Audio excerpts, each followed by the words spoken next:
ಹೋಗ್ಬೇಡ ಪ್ರಭಾತ್, ಈಗ ಎಂತ ಮಾಡ್ಬೇಡ ಸುಮ್ಮನೆ. ಅದು ಅದು ಕಾಣುತ್ತೆ. ಓ ಇವ್ರದ್ದು ವಿಡಿಯೋ ಅಲ್ಲಿ ತೆಗಿಲಿ ನಾವು ನಮ್ಮ ಕೆಲಸ ಮಾಡುವ ಅಷ್ಟೊತ್ತಿಗೆ. ನೀನು ಎಂತಾದ್ರು ತೆಗುದಿಲ್ಲ ಖಂಡಿತ.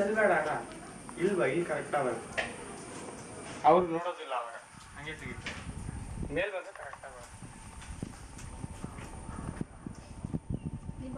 ಸುಮ್ಮನೆ ತೆಗಿಯೋಷ್ಟೊತ್ತಿಗೆ ಶುರು ಮಾಡಿ. ನಾವು ಆ ಸುದ್ದಿಯೊಳಗೆ ಇಲ್ಲ ಅಂತ ಗೊತ್ತಾದ್ರೆ ಸುಮ್ಮನೆ ಇರುತ್ತ. ನೀಗ ತೆಗಿಬೇಡ ಸುಮ್ಮನೆ.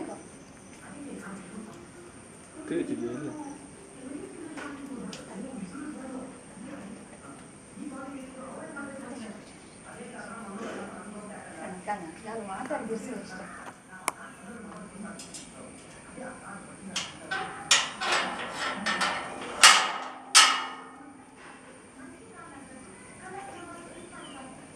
ಎಲ್ಲರೂ ಹೋಯ್ಲಿ ಸುಮ್ಮನೆ ಹೋಯ್ಲಿ. ಅಣ್ಣ ತಮ್ಮ ಅಕ್ಕ ತಂಗಿ ಎಲ್ಲ ನಿನ್ನ ಬಾಯಿ ಒಂದೇ